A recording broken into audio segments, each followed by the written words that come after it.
This is a clip from the Red Cow Arcade podcast. My child continues to be interested in Star Wars. Oh, yeah. It hasn't slowed down, really. She's really into the idea of having a purple lightsaber.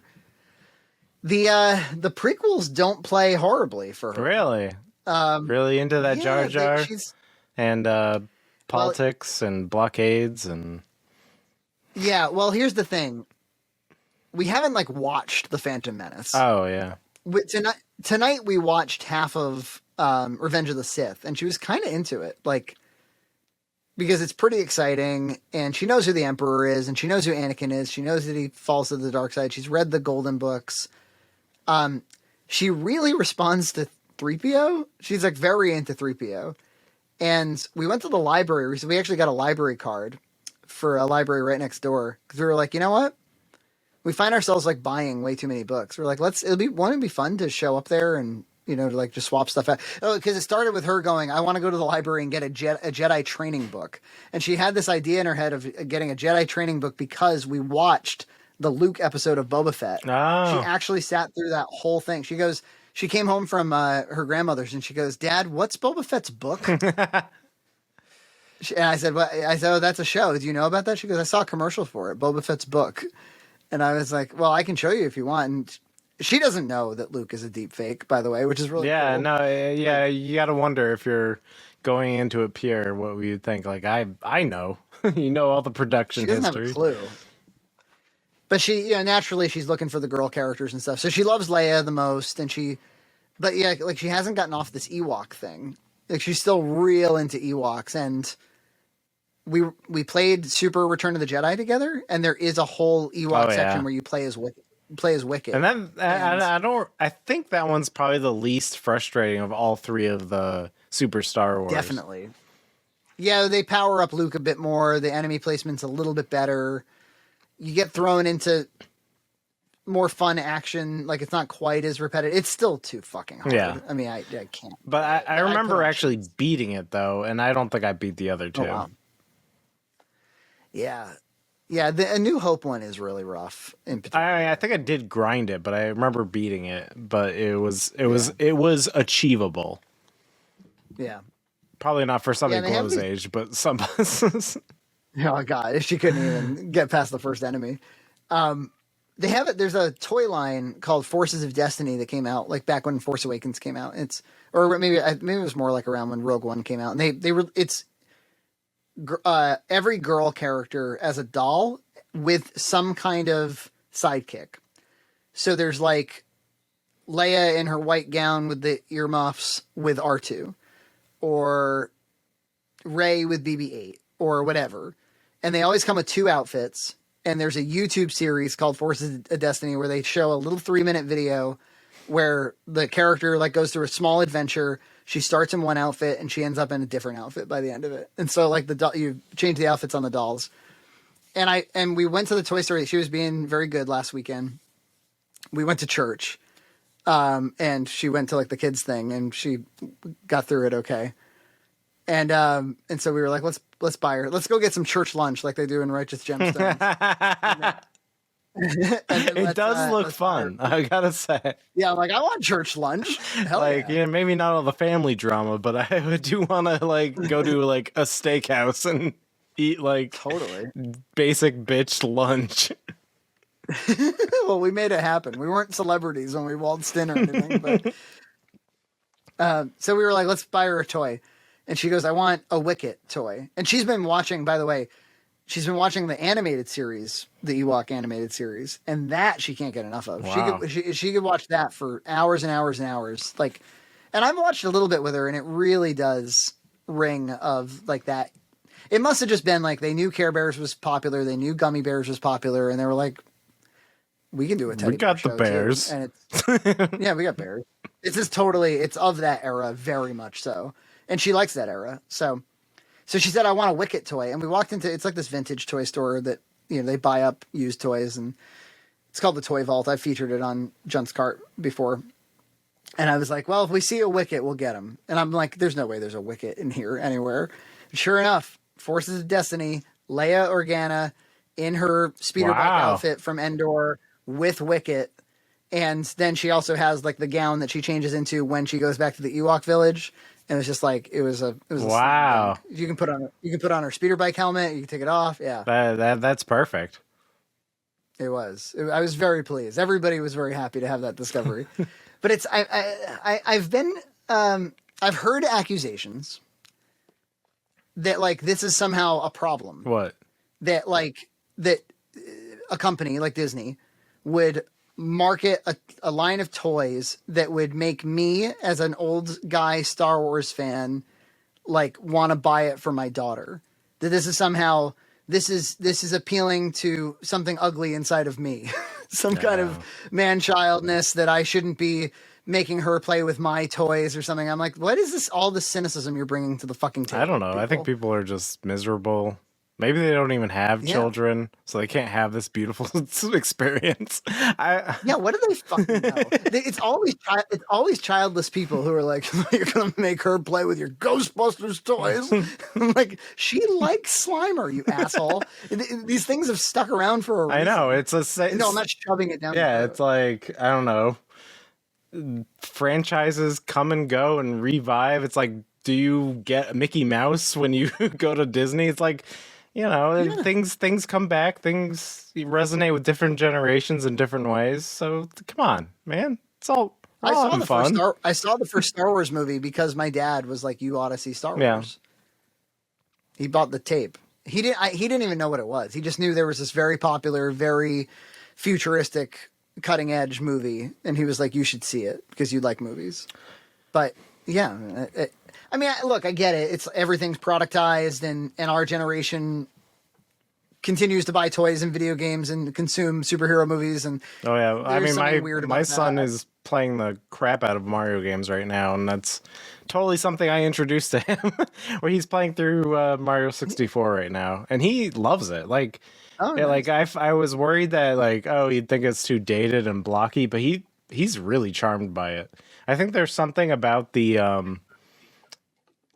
there's something about Mario 64 that's got like this life to it, like how the outside is like the nature sounds and the butterflies, and it's got like an organic feeling to it. Even when you're like walk around the castle, you can like hear your like footsteps. There's like a mystery to it. I think it's just really charming. It's something I don't think that's ever been really captured again after that. And that's well said. Yeah, there's something like kind of a little more human about that one. Yeah, and it is rough. I think the controls are great. Like he feels good when you're doing like flips and stuff, but sometimes like you'll get the camera in a certain situation where it's jittering around, and you'll die because of that, and that's never fun. While in the newer games, I never feel like that happens. Like every time I die, it feels like my fault. But in this game, definitely there's some jankiness, but for the most part, Mario feels good. Like when he's jumping, and almost he's never felt more athletic than that game. Yeah, no, I agree, and I've never been able to tell if it's nostalgia on my part or what, but there is something even though the gameplay is a lot more constrained than it is in future games. No, I don't know. There's something to be said for imperfection, isn't there? Like you don't. You have like a flawless model in a magazine or something. Like they're never rated like the sexiest people alive. No. It's always like people that have like interesting imperfections. Like that's what makes something truly beautiful. It seems. So he's been enchanted by it, and he's always talking about like, he's like, how come like bad stuff always happens outside of Peach's castle? Because like every game like is introed like Mario's like walking outside of Peach's castle, and then like Bowser starts some shit, and he's like, why is that always happens? Like I don't know. She has to move to a new neighborhood because this is always happening. That's a good point. I was watching a review. This is a very like a young guy, like 20-year-old guy. He was reviewing the new Super Mario Brothers games, and he was like. He was crapping on the new Super Mario Brothers 2 for 3DS because that's like a particularly generic version of that series, and he was like, they've got like this gold coin motif. Couldn't they have brought Wario into this? But no, it's got to be Bowser. He captures the princess. It's almost like a Mario Maker game, like where there's only a few possibilities. You can't get creative with it. It was a good point. I was like, yeah, why couldn't you bring Wario into this? Yeah, well, that was kind of the funny thing about the Mario 64 DS remake is they did bring Wario into it, and they kind of mixed up. Like, and you started as Yoshi. It was really bizarre, but it kind of worked. Oh, the 64 Yeah, the one. Mario 64 DS. Yeah, that was almost like overly creative. Yeah, it was like, this is too creative for a remake, but it was good. I liked it. Yeah, I enjoyed it. And I loved the new stars. If they could like somehow make some like ultimate DX version of Mario 64 where they can just bring some of those stars. Yeah. I kind of like the 5 silver star thing too. Yeah. I think that's to me more fun than 100 gold coins. 100 gold coins, it gets pretty fucking cool. I was just doing the 100 gold coins with Gabriel in the hazy maze cave or whatever it's called. Not fun. Not fun. Because like I almost got it and then I like fell into that like funnel hole near the boulders and I was just like, we're doing a different star. It's like I'm not doing this. Yeah, and that Mario 64 stretches the game the play time by booting you out of the level. You know, that's like one of its cardinal sins. And that's something that like Mario Odyssey and Bowser's Fury seem to want to address. Where they were like, let's make it so that the gameplay is continuous. Dude, if they make, we played a lot of Bowser's Fury recently too. If they make just like Bowser's Fury, but they make it like a whole like premium style game, like that'd be great. Like instead of just three worlds, there's like, I don't know, 8. That'd be great. That would like a Breath of the Wild style. Do a Bowser's Fury style game like once every year and a half and give me very different kinds of terrain and style, you know, but like, yeah, you can give me a game that's only 4 hours, you know? That's what I can say is the music in Bowser's Fury slaps. Oh my God, it's so good. Great. There's like this one, like the one music from, it's like the snow level. It kind of sounds like it could be in like the Nutcracker or something. It's like do do do do do do do do. It's really good, and it's like a lot of that. All the music in that game. It's like a lot of original songs too, and they all are good. Oh, so just to finish the library book thing. So they gave us like, you know, a stack of Star Wars books, and it's a lot of it's like Lego Star Wars, you know, like that's the most available for kids. And Disney Plus has a lot of Lego Star Wars stuff. We started to watch, there's one called like Lego Star Wars Droid Tales. And it's 3PO, one of her favorite characters, just telling the stories of all of the original movies and includes the prequels. And like, there's actually a scene where like Jar Jar shows up in the Phantom Menace and he just gets blown away. And, you know, because it's like a self-deprecating type of humor. And Gloria goes, "Did he die?" And I said, "Yeah, I think so." And she goes, "Well, now we don't have to deal with boring Jar Jar." No, we don't have to deal with annoying Jar Jar, she said. She's like, that's good, right? But one of the books was that she picked out had 3PO, Jar Jar, and Padme on the cover. And it was a Clone Wars episode or a Clone Wars adventure. And it's like, yeah, like so it was some troll's idea to be like, let's do a story where Jar Jar has to be the hero and like 3PO is stuck with him. So 3PO will be the unannoying one. 3PO will be the one who's like, I want to get out of here. I can't stand this guy. And the whole book is that. The whole book is 3PO being like, you got to be kidding me. Yeah, just like, take the like 2 annoying characters and make it the whole story.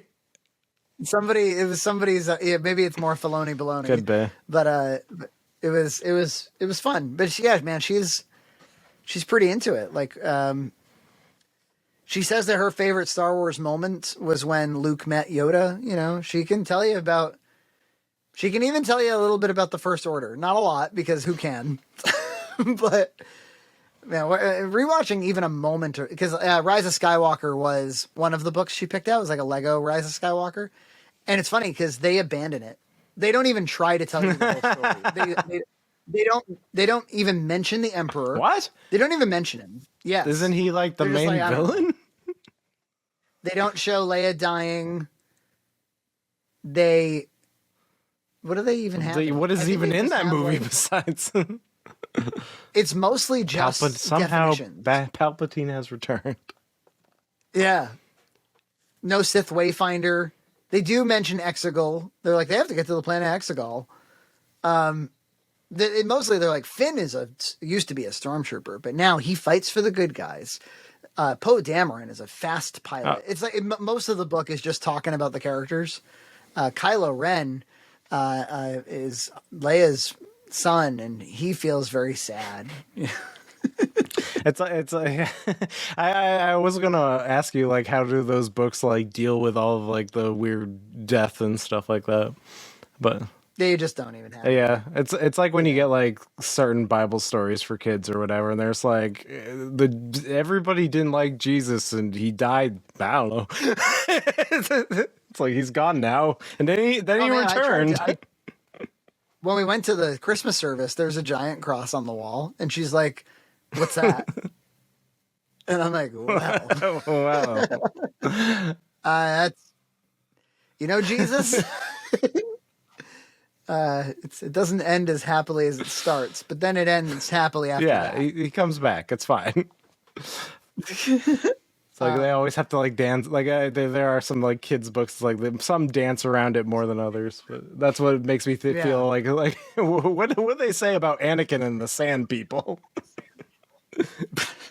I fucking murdered all of them. They even like when we were watching the Lego Phantom Menace. Darth Maul makes a bunch of Lego pieces crush Qui-Gon Jinn, and then he like picks up his little Lego hand and goes like, "Avenge me!" And so they make like a little joke of his death.